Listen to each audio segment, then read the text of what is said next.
அண்ணன் விஜய் அவர்கள் 2026 முதலமைச்சராக கண்டிப்பாக உட்காருவார்ன்ற மாதிரி சிலர் சொல்லுவாங்க. அண்ணன் வந்து சொத்து பாதுகாக்கிறதுக்காக கட்சி ஆரம்பிச்சிருக்காருன்ட்டு. சீமானோட செயல்பாடும் சீமானோட நடவடிக்கையும் தவறுன்றீங்களா?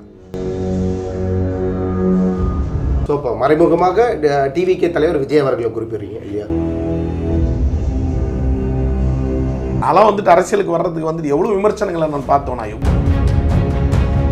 இப்போ நம்ம ஏடிஎம்கே டிஎம்கே மட்டும்தான் பார்த்துருக்குறோம் இத்தனை வருஷத்தில். முதலமைச்சர் இப்போது வந்து பார்த்தீங்கன்னா சற்று சோர்வாக இருக்கிறாரு. விஜய் சார் வரணும்னா களத்தில் நிற்கணும்னா இன்னும் கொஞ்சம் நாள் வேணும். சிலர் வந்து பார்த்தீங்கன்னா முதலமைச்சரே ஆக முடியாதுன்னு நினச்சவங்களாம் இன்றைக்கி முதலமைச்சராக இருக்கிற போது தமிழகத்தை வந்து ரொம்ப பெரிய லெவலில் நிலைநாட்டுவதற்கு சற்று கடினம் தானே. 2026 தேர்தல் களம் விஜய் அவர்கள் யாரு கூடலாம் கூட்டணி வைப்பாருன்னு நினைக்கிறீங்க? யார் வந்தாலும்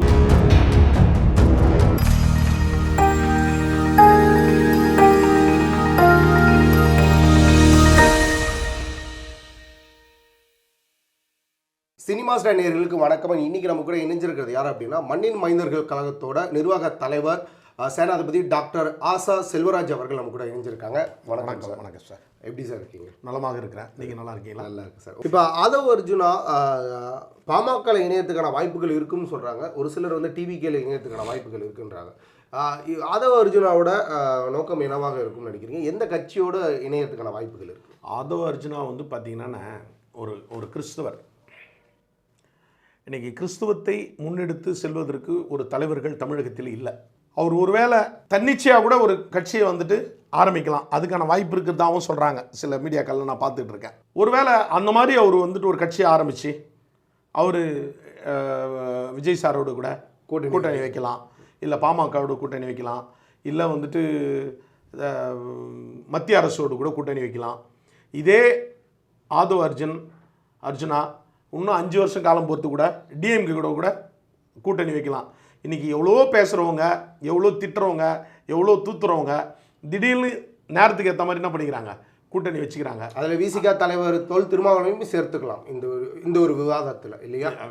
அண்ணனை வந்துட்டு நான் தான் சொல்கிறேன், அண்ணனை குற்றப்படுத்த முடியாது, அண்ணனை விட்டுருங்க, அண்ணனை வந்துட்டு திருப்பி எனக்கு இது கேட்காதீங்க. அதனால் வந்துட்டு ஆதவ் அர்ஜுனனுடைய நிலைப்பாடு என்னன்றது எப்படி இருக்குன்றது நமக்கு வந்து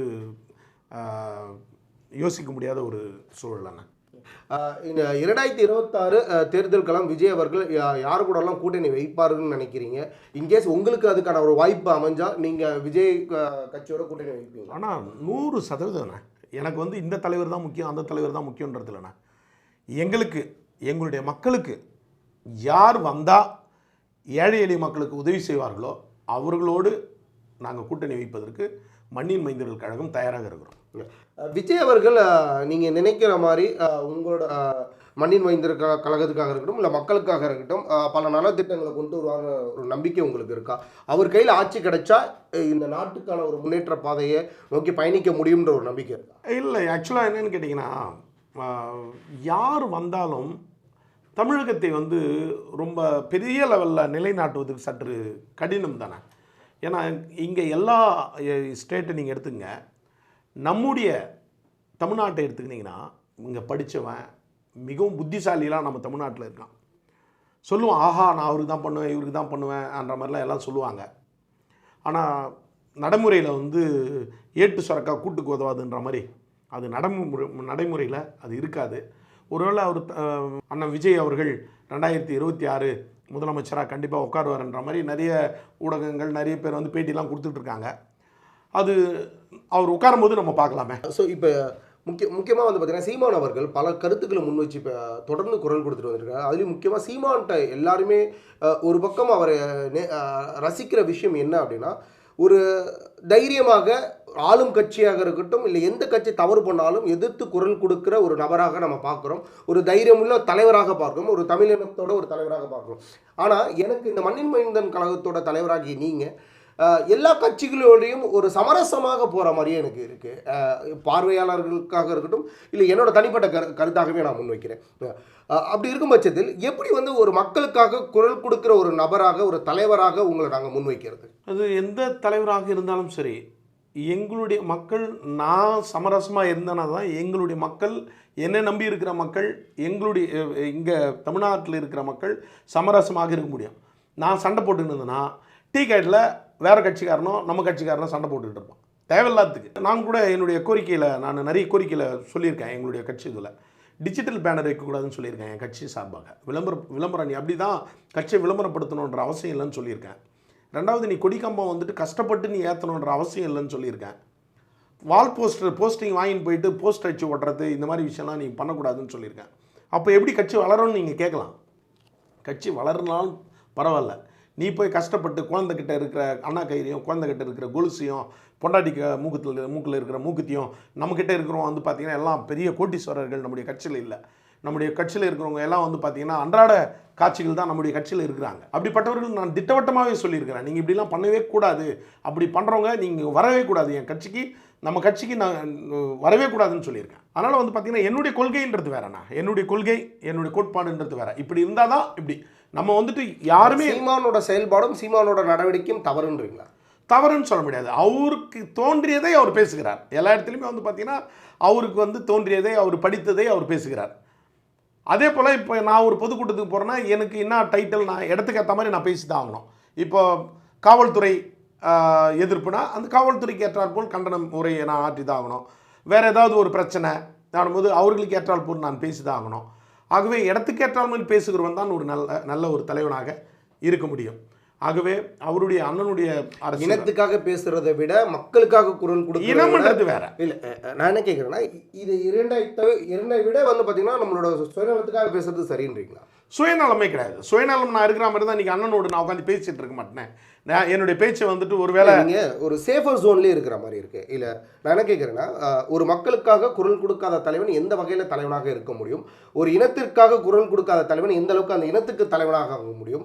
அப்படின்ற பட்சத்தில் ஒரு உங்களை சார்ந்த ஒரு கூட்டம் இருக்குது அப்படின்னா அந்த கூட்டத்துக்காக நீங்கள் குரல் கொடுக்கும்போது பல பேர் எதிர்த்துக்கிறதுக்கான ஒரு வாய்ப்புகள் அமைய தான் செய்யும். ஆனால் அந்த எதிர்க்கிற அந்த தருணத்தை கூட வேண்டாம்ன்ற ஒரு நோக்கத்தோடு பார்க்கும்போது அந்த இடத்துல எப்படி ஒரு தலைவனை உருவாக்க முடியும்? இன்றைக்கு காலகட்டத்தில் நீங்கள் எத்தனையோ தலைவர்களை பார்த்துருப்பீர்கள், எத்தனையோ மேடைகளை பார்த்துருப்பீர்கள். இன்னைக்கு சாலை மறியல் பண்ணி போராட்டத்தை எடுத்து எத்தனையோ இளைஞர்களுக்கு கிடைத்த கவர்மெண்ட் வேலை கூட இல்லாமல் எவ்வளோ பேர் இருக்காங்க. நான் அகிம்சை முறையில் நான் போராட்டத்தை எடுக்கிறவன். என்னுடைய கட்சிக்காரருக்கோ அல்லது கட்சியில் இல்லாத ஒரு கிராமத்தில் ஏதோ ஒரு பிரச்சனை என்றால் உடனடியாக நான் நேசிக்கின்ற, மிகவும் அதிகமாக நேசிக்கின்ற மாவட்ட ஆட்சித்தலைவர்களுக்கு, மாவட்ட கண்காணிப்பாளர்களுக்கு, சம்பந்தப்பட்ட பிடிஓ, சம்பந்தப்பட்ட தாசில்தார் அவர்களுக்கு நான் உடனடியாக மெயில் பண்ணுவேன், கடிதமும் அனுப்பிடுவேன். இது மாதிரி ஒரு விஷயம் நடக்குது, இதை நீங்கள் பாருங்கன்னு சொல்லிட்டு. ஒரு காலத்தில் கொடி பிடிச்சிட்டு ரோட்டில் உட்காந்து போலீஸுக்கு தொந்தரவு, பொதுமக்களுக்கு தொந்தரவு, அது போன்ற நிகழ்ச்சி மண்ணின் மைந்தர்கள் கழகம் பண்ணுவதில்லை. எங்களுடைய கொள்கை கோட்பாடு, நாங்கள் கேட்டது இது செஞ்சாங்கன்னா ஓகே, நாங்கள் அவங்களோட ட்ராவல் பண்ணுறதுக்கு தயாராக இருக்கோம். இதுதான் எங்களுடைய இதுவே தவிர, இன்றைக்கி அண்ணன் என்னோடு இருக்கிறீங்க, நான் வந்துட்டு இன்றைக்கி பல வழக்குகள் நான் வாங்கி வச்சுருந்தேன்னா ஒருவேளை நாளைக்கு நான் ஃப்யூச்சரில் வந்துட்டு பார்த்தீங்கன்னா முதல் கேட்குறான், அவங்க மேலே வழக்கு இருக்குதான்னு சொல்லிட்டு கேட்குறான், எது பண்ணாலும் வழக்கு இருக்குதான்னு கேட்குறான். அதுக்கு நமக்கு தேவையில்லையே. இன்றைக்கி வந்து பார்த்தீங்கன்னா முறையில் தானே வந்து போராட்டங்கள் ஜெயிச்சிட்டு இருக்கு.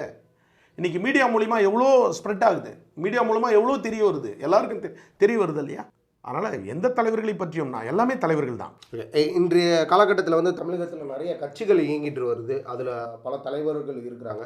ஸோ அதில் தமிழகத்தை ஆள்றதுக்கும் சரி, தமிழக மக்களுக்கு பல நலத்திட்டங்களை வகுக்கிறதுக்கும் சரி, எந்த தலைவர் ஒரு சிறந்த தலைவராக இருப்பார், எந்த தலைவர் இதற்கான நடவடிக்கையை உடனடியாக எடுக்கிறதுக்கான ஒரு தகுதி உள்ள தலைவராக நீங்கள் பார்க்குறீங்க? இப்போ நம்ம ஏடிஎம்கே டிஎம்கே மட்டும்தான் பார்த்துருக்குறோம் இத்தனை வருஷத்தில். நம்ம பிறந்த நாளில் இருந்து வந்துட்டு ஒன்று டிஎம்கே இல்லை ஏடிஎம்கே தான் ஆட்சி செய்யும். இளைஞர்கள் கையில் அதிகாரம் வந்தால் ஒருவேளை மாற்றம் இருக்குதான்னு சொல்லிட்டு நம்ம பார்க்கலாம். ஸோ இப்போ மறைமுகமாக டிவிகே தலைவர் விஜய் அவர்களை குறிப்பிடுறீங்க இல்லையா? இல்லை, விஜய் சாரை நான் வந்துட்டு ஒரு காலமும் நான் சொல்ல. விஜய் சார் வரணும்னா களத்தில் நிற்கணும்னா இன்னும் கொஞ்சம் நாள் வேணும். ஏன்னா 2026 யாரை முன் வைக்கிறீங்க? இளைஞர்னா ஒருவேளை நான் கூட ஒரு இளைஞர் தானே, நானும் ஒரு கட்சியினுடைய தலைவர் தானே. ஒருவேளை நான் வந்தால் கூட தான் வந்து மாற்றம் இருக்குன்னு சொல்லலாம் இல்லைங்களா? எவ்வளோ இளைஞர்கள் வந்து இன்றைக்கி வந்து கட்சி ஆரம்பித்து வச்சுருக்காங்க. ஒருவேளை இறைவன் யாருக்கு போட்டிருக்காரு? சிலர் வந்து பார்த்திங்கன்னா முதலமைச்சரே ஆக முடியாதுன்னு நினச்சவங்களாம் இன்றைக்கி முதலமைச்சராக இருக்கிற போது ஏன் நம்மை போன்றவர்கள் வரக்கூடாது? அப்போ துணை முதலமைச்சர் உதயநிதி ஸ்டாலின் சொல்கிறீங்க, முதலமைச்சரே ஆவாரான்னு நினைக்கும் போது முதலமைச்சர் ஆகிறாங்கன்னா அவரை சொல்கிறீங்களா?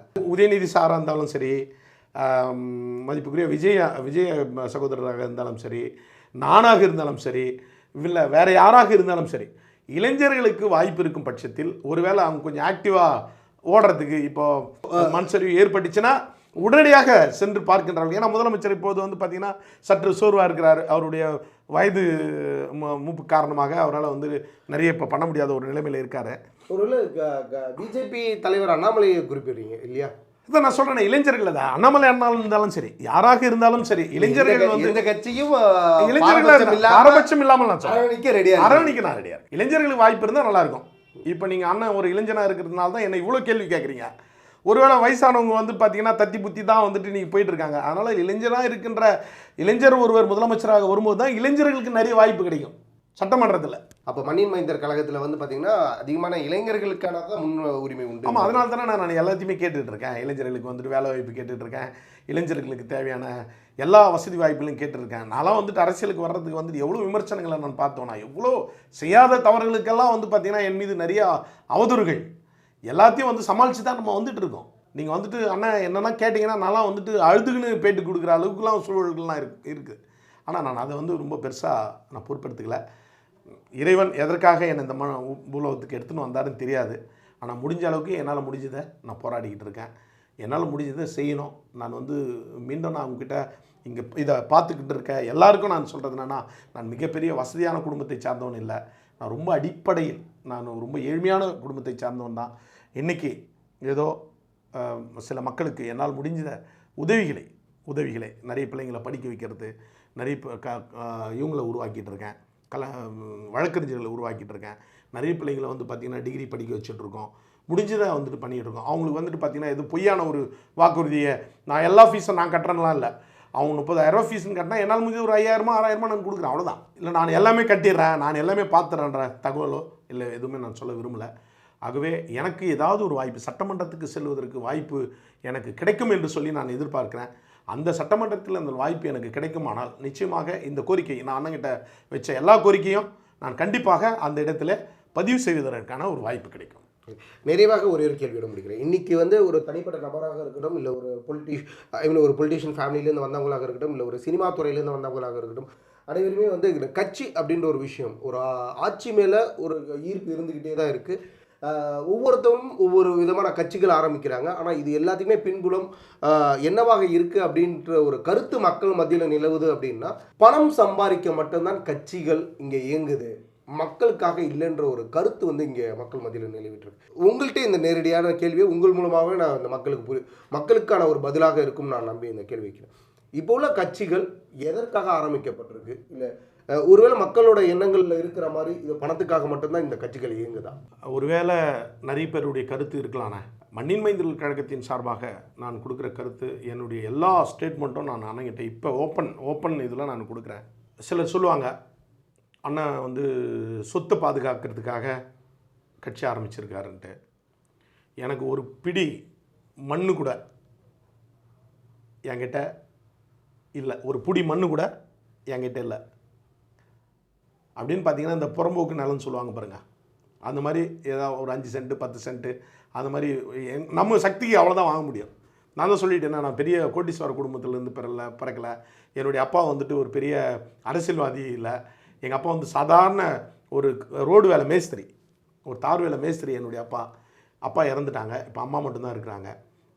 பணம் சம்பாதிக்கணும் என்ற நோக்கத்தில் நான் வந்துட்டு இங்கே உட்கார்ந்துட்டு இல்லை.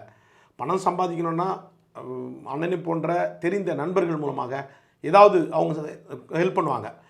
ஆனால் நான் கொடிக்கு நான் காசு ஒரு 5,000 ரூபாய் கொடுக்குறேன், ஒரு 10,000 ரூபாய் கொடுக்குறேன்னு சொல்லிட்டு என்னுடைய வங்கி கணக்கில், மண்ணின் மைந்தர்கள் கழக வங்கி கணக்கில் வெறும் 20,000 ரூபாய் 3 வருட காலமாக இருக்கிறது. ஆகவே என்னை போன்றவர்கள் நாங்கள் வந்து பணம் சம்பாதிக்கல. டொனேஷன்ஸ்க்கு போனால் கூட யோசிக்கிறோம். நாங்கள் இப்போ ஒரு பிளான் வச்சுருக்கோம். நீங்கள் சொன்னது போல் யாராவது ஒரு மிகப்பெரிய ஒரு தலைவரை கூப்பிட்டு மண்ணின் மைந்தர்கள் கழகத்தின் சார்பாக அன்னை தெரேசா விருது வழங்கணும் ஆன்னு சொல்லிட்டு நாங்கள் பிளான் பண்ணிகிட்டு இருக்கோம். அது கூட நாங்கள் வந்துட்டு நன்கொடைக்கு எங்கே போகிறது என்ன ஏதுன்றது யோசித்துட்டு தான் இருக்கோம். என்னை போன்றவர்கள் இதுவரை நிறைய விமர்சனங்கள் இருக்கலாம், நிறைய இவங்களாம் சம்பாதிச்சு வச்சுட்டாங்க, கோடியாக வச்சுருக்கிறாங்கன்னு இருக்கலாம். நான் ஓப்பனாக நீங்கள் எது வேணாலும் எப்போ வேணாலும் வாங்க, நான் ஓப்பனாக சொல்கிறேன், ஓப்பனாக காட்டுறேன். ஐ வில் ஃப்ராங்க், நான் ஓப்பனாக சொல்கிறேன். என்னை போன்ற தலைவர்கள் அப்படி இல்லை. விமர்சனங்களுக்கு ஆளாகிறோம், அவ்வளோதான். தவிர என்னை நாங்கள் வந்து பணத்துக்காகவோ இல்லை மற்றதுக்காக நாங்கள் ஆசைப்படுற மாதிரி தான் நாங்கள் இன்னும் ரொம்ப லக்ஸரியாக இருக்கலாமே. என்னுடைய அலுவலகத்தை பாருங்கள், 10க்கு 10 ரூமில் தான் நான் உட்காந்துட்டு இருக்கேன். ரொம்ப ஃப்ரீடமாக இல்லை. ஒரு கார் வச்சுருக்கேன், 2 கார் இருக்குது. ஒன்று வந்துட்டு என்னுடைய சன்னு கல்லூரிக்கு போகிறாரு, என்கிட்ட ஒரு கார் இருக்குது. அவ்வளோதான். எனக்கு வந்துட்டு பார்த்திங்கன்னா பாதுகாக்கிறதுக்கு எனக்கு ஒரு தம்பி ஒருத்தர் இருக்கிறாரு. அலுவலகத்தில் பணியாளர்கள் ஒர்க் பண்ணுறாங்க. இவ்வளோ தான். இவங்களுக்கே சம்பளம் கொடுக்குறதுக்கு எனக்கு தான் தெரியும் மாதமாக நான் எவ்வளோ கஷ்டப்பட்டு நம்ம சம்பளம் கொடுக்குறோன்னு சொல்லிட்டு. அதனால் எல்லா தலைவரும் வந்துட்டு சம்பாதிக்கிறாங்கன்னு நம்ம சொல்ல முடியாது. நாங்களாம் வந்து அடிமட்டத்திலேருந்து வரவங்க. நான் தான் சொன்னேனே, ஒடுக்கப்பட்டு இருக்கிற மக்கள், நசுக்கப்பட்டு இருக்கிற மக்கள், புறந்தள்ளப்பட்டு இருக்கிற மக்கள், ஏழை எளிய மக்களுக்காக உதவி செய்கிற நான் வந்து பார்த்திங்கன்னா இன்றைக்கி பெரிய லெவலில் இது கூட வந்து நிறைய பேர் கேட்டாங்க. என்னுடைய அப்பாவுடைய மோதிரத்தை நான் அணிவிச்சிருக்கேன். எங்கள் அப்பா இறந்துட்டாங்க, அதனால் எங்கள் அப்பாவுடைய மோதிரத்தை நான் வந்து அணிவித்திருக்கிறேன். அது வந்துட்டு என்னுடைய தந்தை. அவர் இல்லைனா நான் இந்த உலகத்திற்கு வந்து யாருன்னு தெரியாது. ஆகவே சிலரை சொல்கிற கருத்தை நம்ம ஏற்றுக்கொள்ள முடியாது. நன்றி சார். இன்றைக்கி நிறைய விஷயங்கள் பகிர்ந்துக்கிட்டீங்க. உங்களோட பதில் கண்டிப்பாக மக்களுக்கு பல தெளிவுகளை கொண்டு வந்திருக்கும்னு நம்புகிறேன். நன்றி. தேங்க்யூ அண்ணா. தேங்க்யூ.